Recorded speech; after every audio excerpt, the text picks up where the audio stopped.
প্রশ্ন। ভগবান, তুমি যুগে যুগে দুধ পাঠাইছ বারে বারে দয়াহীন সংসারে। তারা বলে গেল ক্ষমা করো সবে, বলে গেল ভালোবেসো, অন্তর হতে বিদ্বেষ বিষ্ণাসন। বরণীয় যারা, স্মরণীয় যারা, তবুও বাহির দ্বারে আজ দুর্দিনে ফিরানো তাদের ব্যর্থ নমস্কারে।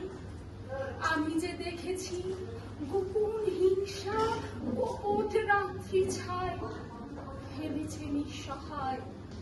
আমি যে দেখেছি প্রতিকারহীন সত্যের অপরাধে বিচারের পানি কাঁদে। আমি যে দেখিল তরুণ বালক উন্মাদ হয়ে ছুটে কিছু